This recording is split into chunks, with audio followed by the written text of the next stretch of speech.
Hi, everyone. It is really cool to be here in this event that is happening for the third year. Kudos to the organizer for doing an amazing job. And I want you all to notice that this booth over there says hummus. And in my workplace, we have a tradition of hummus on Fridays. Every Friday at 12:30, half of the team probably goes together to have hummus. So I sent them today that, hey, we have hummus even here in the conference. And, I felt still like a part of something, so kudos for bringing hummus here. That's really cool. We will make this talk somewhat interactive. I'm going to be asking you questions, and if you want to say yes, you're going to raise your hand. And I promise the recording is going to keep your information private. Nobody's going to see your real answer, so feel comfortable to actually answer an honest answer. There will be some slides that are worth taking a picture of, and you can recognize them by this camera logo. So if you see this, you might want to take a picture because it's a summary slide, and if you see something else that you find interesting, also please feel free to take a picture and tweet. This is the GoWayFest Twitter handles, and here is my handle. And please share all the information that you learned today. One more thing that I want to say is that this is pretty much up to date. I had lots of people iterate and give feedback on the slides to make sure that this is current and the recommendations are good. But security is a very, very active field. And the fact that this is relevant today does not mean that it's going to be relevant in the next half a year. So make sure to always just stay on track for your own safety. Let's start with telling a bit about myself. That is Gopher me. That's how I see myself as a Gopher. And if you want to get your own Gopher, you are welcome to go to gopherize.me. It's a very cool website that allows you to make your customized Gopher and use it wherever you want, like your work Slack. I studied computer and software engineering in the university, and parallel programming classes were my favorite ones. We learned things like CUDA, and my dream job was NVIDIA. But I moved to Berlin and found myself doing Go. 5 years later, I'm here, and 2 years later, earlier in 2017, I attended DEF CON. That's a big security conference in Las Vegas, actually the biggest one in the world, and it's very overwhelming. You learn so many interesting things, and you see how you can hack practically anything, and how security is such a interesting and important and can be scary if you're on the wrong side of it as a field. And I played a bit with the CTF, and I went through some trainings, and I cannot say I switched my job, but it definitely shifted my perspective. And in addition to observability, at work, I'm also doing the security part of our tech team. And a lot of the things that I will talk about today are actually in practice in my workplace, and I would recommend to do the same. So my title is engineering manager, and the nice thing about that is that you get to say, I think we should do something like that, and I think we should do something like that, and security is definitely something we slowly started pushing. The way that we introduced this in the company was by having a committee that's saying, if you're interested in doing this, and you can pick your own task in this field, in addition to whatever your official job is, back-end, front-end, or ops, join the committee. We're going to discuss what are the things that we want to cover, and we're going to pick a task for each person, and we're going to meet monthly to update about this. So that was kind of our smooth transition into it, and you can definitely use the same if you want to introduce security in your company, but you still couldn't convince your CTO to say, we need to hire a security engineer. The workplace that I work at is doing fraud transactions, fraud recognition in online payments. So our system has to be really fast, because whenever you buy online, you cannot think for too long, because otherwise you're going to just drop your purchase as a client. But it also has to be very robust, because we have lots of transactions going through. And that is the reason that Go was a backend language since day one. In addition to those requirements, we handle credit card information, which means PCI compliance. If anybody's familiar with it, it's a terrible headache. Not if you agree. So we have to go through all kinds of audits to make sure that we're safe, and we have to undergo this training of how to write secure code or how to generally be safe, not only on the credit card storing information, but generally on the code level, on the tech level. And this is where all the information that I will talk about today comes into play. This is actually things that we're doing. Before we start, I want to say a big thank you to Elena Grachovich from Berlin and Baruch Sadugorski from California. They both gave me the inspiration to give this talk. Shout out to them. It is really interesting of a field, and it's a good set of tips. And here we begin. So the first thing that you usually mention in the context of security is the 7-layer model, right? We're going to talk in this talk about 4. How to secure your data, how to write secure code, how to keep dependencies secure, and finish with some tips for containers. And let's dive into data. What is the first thing that you think about when we talk about data? Passwords. So yeah, they should be encrypted, and if your user is generating their own passwords, that's pretty cool. You're going to tell your database, hey, please encrypt that for me, and let's store it in a safe way. But what happens if you need to generate a password for your user? Random, right? Do you think this code is a good idea? I see one no. If you think yes, raise your hand. This is where this kicks in. Is this a good way to generate a safe password? Silence in the crowd. Indeed not. It's a terrible idea. We're going to get the same code all the time. The reason is that our seed is a const. If your seed is a const, you're going to get constant random values, right? So let's try to make it better. And now we're going to have a random seed, right? We have time.now. Time is not a constant. Is this a good idea?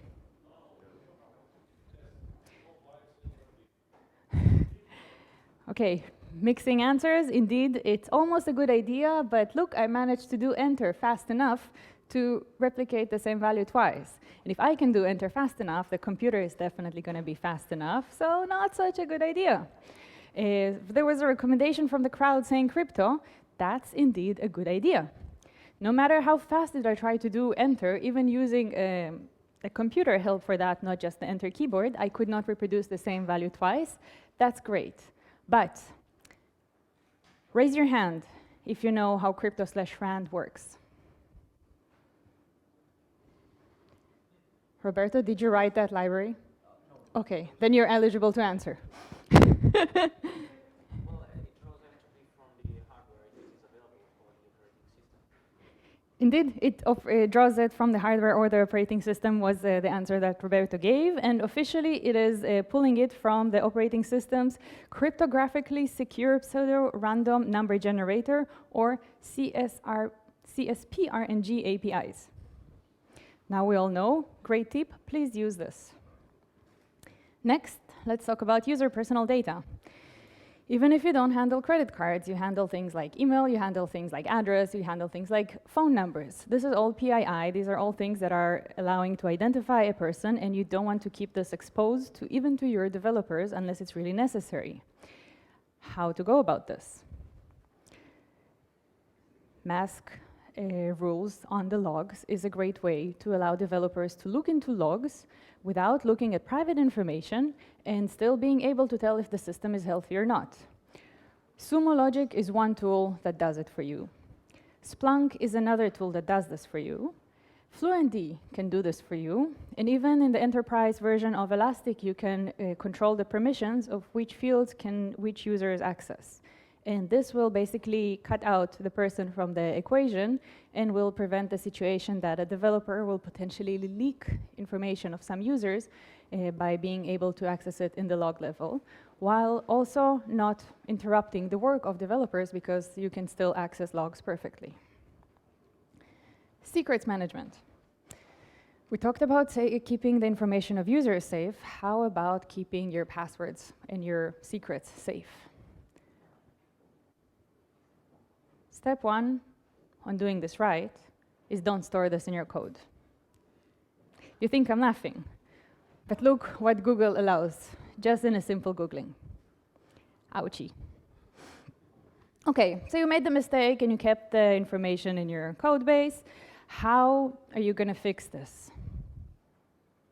Let me give you a tip. Don't simply delete that.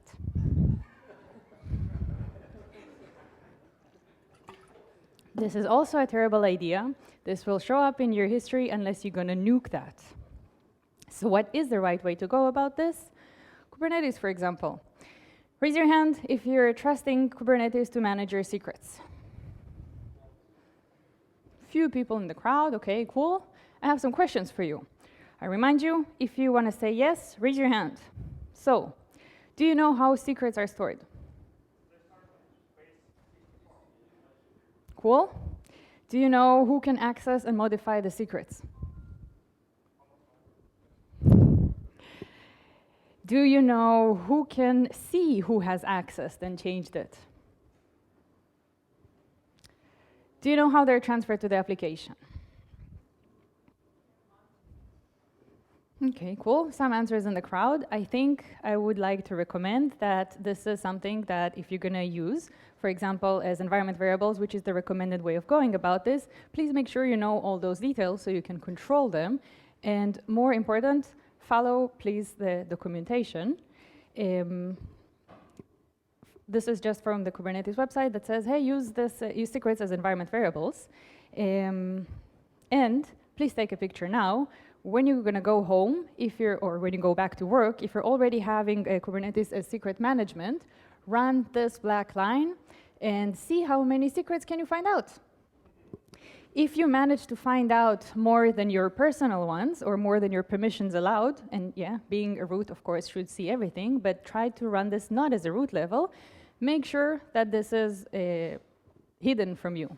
If it's not hidden from you, you're using this wrong and you need to set permissions. Then you'll be using this well.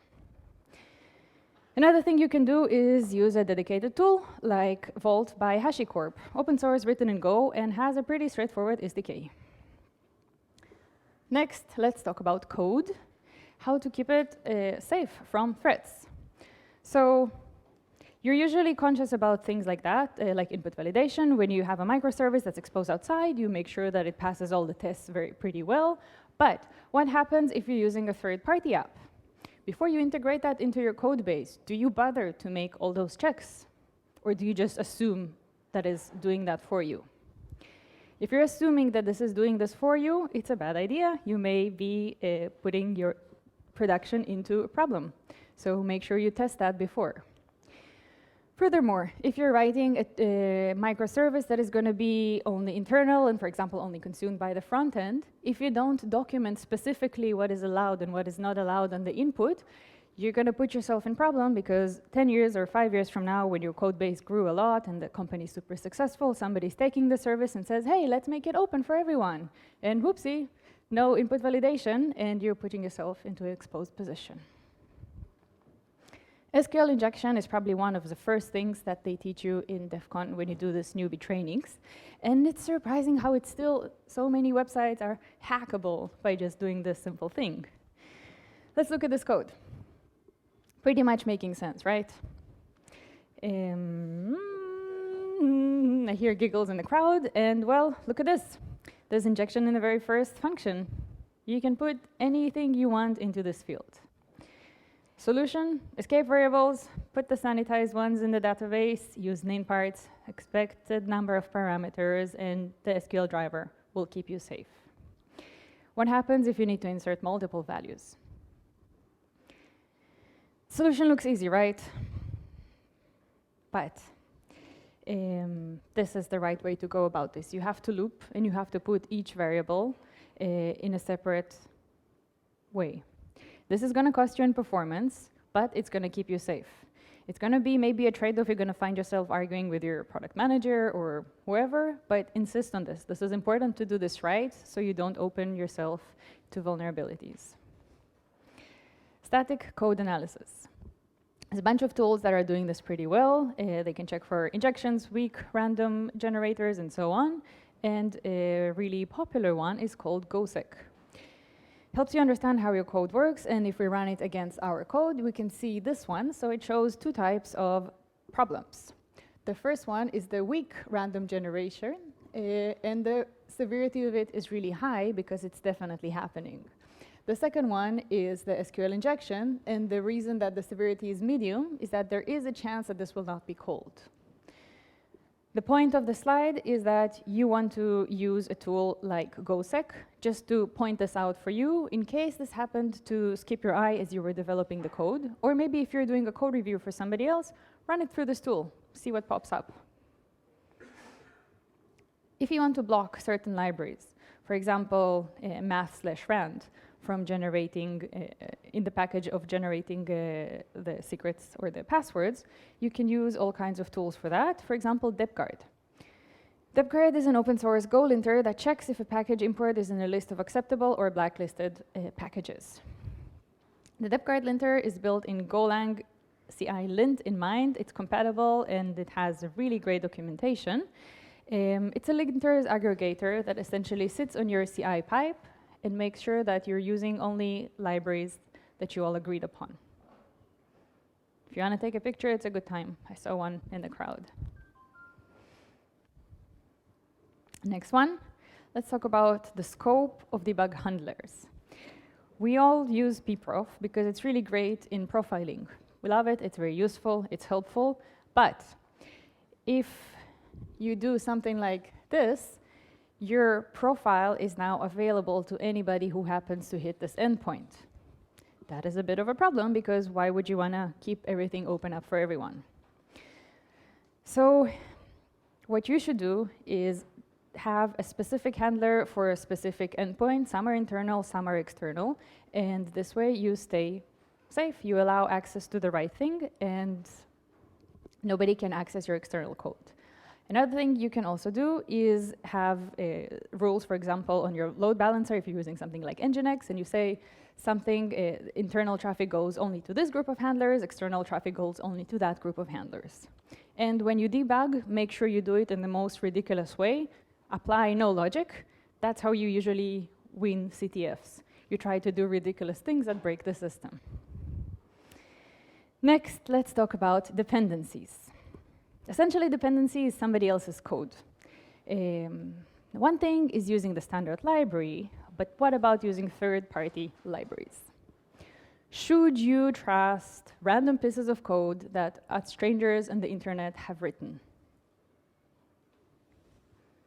I think most of us are kind of doing this, so it looks like the answer is actually yes. Okay, so we trust our dependencies. How about transitive dependencies? So what are the dependencies of the dependencies that we have? If we import something, what does this library import on its own? Do you know what are your transitive dependencies? Do you know you have transitive dependencies? This is a picture I took at .go earlier this year, and it ruins many people's day when Dave Cheney asked people, are you sure that one of your crypto libraries is not using a code like this? And what it says basically is that in the init function, it says error is always nil. And yeah, you know, it's a stressful point to make that I actually didn't go through all the code of most of the dependencies that I imported, and I just assumed that they're doing the right thing. So let's talk about a good checklist, some questions that you may ask when you're deciding whether to yes or not use some library. And I want to remind that I'm not using about the standard library. This is official. This is checked by so many people that is more safe than not.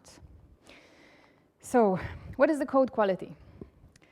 Is this code good? Is it secure? Is it checked for SQL injection? What is the test coverage? You know, if it's not covered too much, or if there's very few tests, maybe it doesn't make sense to use in production. How active is this library? Because if it's from 2 years ago, I can pretty safely assume that there are some security patches that are not applied. How many maintainers are there? Is it one person that's being dead tired? Is it the whole community that is supporting it? And how safe is it? Are they checking things that we discussed earlier? What are the licenses there? Time for picture. This and more is discussed in this article that is written by Russ Cox earlier this year that is discussing what is a good way to say, is this library good or bad? Picture, picture, check. Now let's look at some examples of cases where this checklist was not fully met. First and most famous one is the Equifax breach. Sometime in 2017, Apache server released a security patch and told everybody, hey, you should update and apply this patch. Equifax is a huge corporate that is basically in charge of your tax ranking in the US, and they are a huge corporate, I repeat. So this means that from the moment that this was released, that they need to update until it actually happened, it's been 4.5 months. In those 4.5 months, the information of 148 million American citizens was taken just because the breach was there and the patch was not applied. Now, it can be that they did not know that they have this, they did not know that they need this, or they did not know where in the code to even find this. Takeaway, choosing a safe dependency is not enough if you're not staying up to date. Knowing what transitive dependencies you have is very important. Monitor new dependencies to stay on top of it. Dependabot is a great tool that is allowing you to basically opens for you automatically a pull request whenever a library that you're using has an update. It pulls a pull request and you can just see the updates, decide yes, no merge, maybe change a bit, maybe drop the library. Upgrade swiftly and have the infrastructure to be able to update swiftly. Next, we're going to talk about this from just last year, where a JavaScript library maintainer said, you know, I'm done with this library, please somebody take this from me. Somebody took it from him, inserted inside code that's still 0 crypto coins. And yeah, this went live, bunch of people lost their coins, and I hope nobody in the crowd was hurt by this. What is the takeaway? If there's a multiple maintainer to this library, it's way better than a single one, because it's probably not going to go to the wrong hands. Automatic updates are a problem. You need to update all the time, but you need to be controlling what are you updating. Lock your dependency versions to make sure that you update only when you know what is there. Next one, from 3 years ago, there's a JavaScript there was a JavaScript library that pads 11 lines of code that basically pads zeros to the left, because lots of frameworks need that, and apparently in JavaScript you need a library from that. One day, the maintainer of this library said, I'm done with this, pulled it out of the NPM, the build tool, and what happens, the way that the build tool works, is that if it doesn't exist in the general repository, next time you update, it's going to pull it from you locally. Bam. Thousands of websites, millions of websites probably went down just because it didn't have the zero padding. And yes, they fix it in a few hours because it's not complicated, but hey, waking up and having your big newspaper being down over something funny like this is something weird to explain to your boss. So what are our takeaways? Immutable dependencies is a must. Central repositories can be risky. If you're using one, make sure you're doing it smart. The last one, and the scariest one.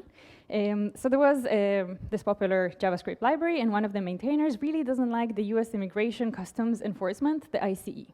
So he said, I'm updating the version to exclude in the license all the companies that collaborate with them, like Microsoft, like Palantir, like Amazon, and of course, this immigration group itself. This change was merged and accepted. And basically, the point of the person who made this change is to hurt all the companies that are using this library, because he hates what they do, and he hates the fact that they collaborate with the ICE. That's not all. When he made this change, he insisted on bumping only the minor version, not the major version. Now, the unofficial rules on when you bump which version is when you change the license, you must change the major version, not the minor. But he said, I want to really hit them, so I'm going to keep it as a minor. And so imagine you're working in one of those companies, and you happen to be this really poor soul that accidentally hits update, and you merge the library request. You opened your huge corporation to lawsuits over breaking license violation. That sucks. That's really nowhere you want to be in. Luckily, this was caught really quick and reverted, but hey, this could have still been a live thing. Takeaways, licenses can be as complex as security issues. And even minor upgrades need attention, because some people just behave like that because they can. Nothing technically stops them. And to summarize, we saw 4 examples, and these are some tips that you should take with you. Control your dependency tree, add dependencies consciously, Continuously verify the dependencies. Always have a reproducible build to fall back if something went wrong. Upgrade dependencies frequently. Picture time. Now, to meet all this, there are some really nice built-in solutions in Go. Some are part of the language and some are supportive tools. Solutions that are built in the language is, for example, the fact that unused imports are going to break your build. So that's nice. If you're switching to modules, make sure to always check and update go.mod, because unused packages will not be there and transitive dependencies will be there. So it will allow you a very easy way of keeping track of actually what's going on. Also, make sure you keep update from databases about vulnerabilities like the National Vulnerability Database or any other tools. Picture time. Make sure you also run something like Go Report Card, which will give you a ranking and explanation for why a specific library is good or bad. Last, let's talk about containers. How do you build your containers? Are you doing it on the CI/CD Node compiler with all the tools and run tests? Maybe. Can be a bit cumbersome, especially if you have several languages, because you need like compilers and tools per language. So multi-stage build can be pretty cool. Multi-stage build, you basically break it down to a few stages. Step 1, build the app. Step 2, it represents how the container will run. Then you have a separate image for testing, a separate image for running, and also make sure you include the linters in a separate one, just because it's usually external libraries and you don't want to involve them with your own code. Policies. Policy as a code is the idea that writing a code in a high-level language allows you to manage and to automate your policies, and by representing them in the code, it basically allows you keeping track of them. There's two types of policies that I want to talk about. The first one is the Kubernetes policies for security and container deployment. This is cluster-level resources that control security by defining a set of conditions that a pod have to meet in order to be in the cluster. The second one is network policies. It's a set of network traffic rules that are applied to a given group of pods in the cluster that basically use different plugins like Calico or Weave. This works on layer 3. This is still in alpha, but worth giving it a test. You can use a tool like Kritis, which is an open source tool, and it's on the supply chain for Kubernetes. It applies all the policies in your deploy time, uses things like the cloud container and also Graphos. Have I overwhelmed you? Please automate. You don't need to do this on your own. You just need to do this once and make sure your computer does it for you. Be aware of things like DevSecOps. Official definition that I found is this is the philosophy of integrating security practices within the DevOps process. Essentially is bringing your engineers and the security teams together in part of the release process, and just look at the words. Sec is just there between dev and ops. That's how you should approach it. To summarize, feel free to take a picture again. This is all the different tips that we covered today for all the different layers. That's a lot to do. You don't have to do this all in one day, but would be great if you do go for this and do implement this in your code and mainly stay up to date. Thank you very much. Thank you. It's time for questions.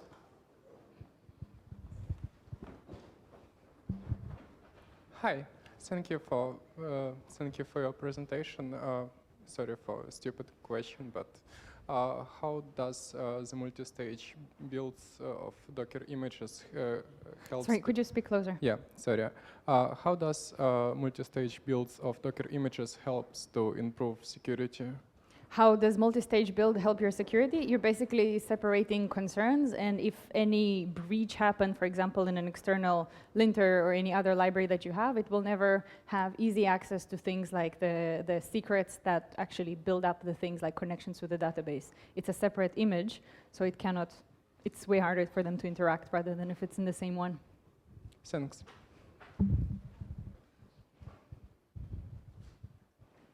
A legit question is also, can you go a few slides back so I can take a picture? Feel free to say that. Quick question. You showed a tool that allowed to create like a set of forbidden packages to not depend on. Can you just like, for example, allow one specific package to depend on that one and just one? Does it allow you to do that? I don't understand. Can you say again? So you can say no packages anywhere can depend on this one, but can you say except for that one? I did not try that use case. Okay. I don't know, maybe. Okay, thanks.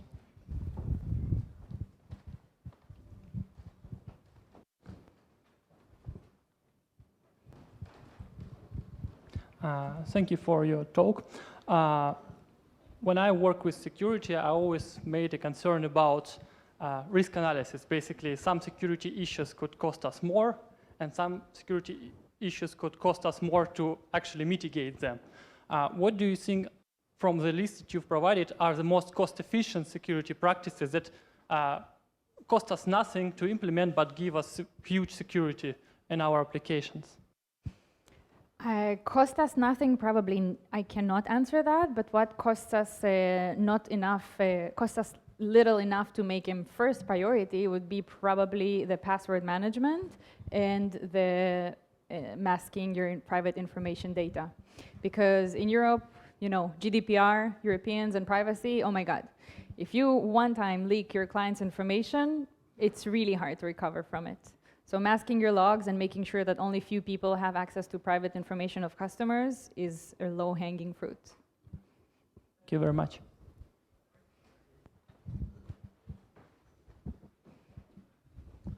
Thanks for your talk. Could you speak closer?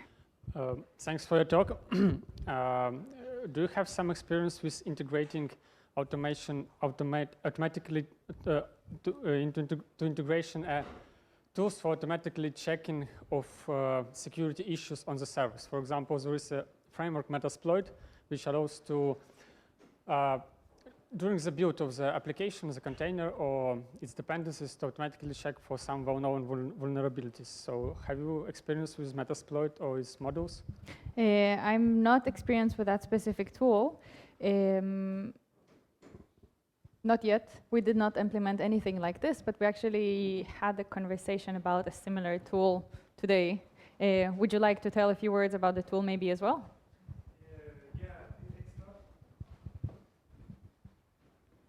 Hi, it's not really comparable to Metasploit, but I know that Sonar or Sonar Cloud or Sonar Cube, depending on what you want to run, actually allows for some security checking as well as automatic pull request reviews as part of your CI or as part of your build process. So maybe check out if Sonar Cloud could add any value for you, but it's not comparable to Metasploit.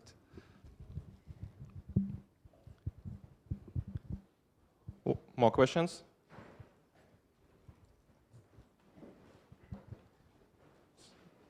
Well, feel free to also write questions on Twitter if anything comes up later. I'm sure more people can read this answer and question and provide their own answers and open a good conversation. So please don't think that if you don't ask now, it's now or never. Thank you. Thank you, Natalie.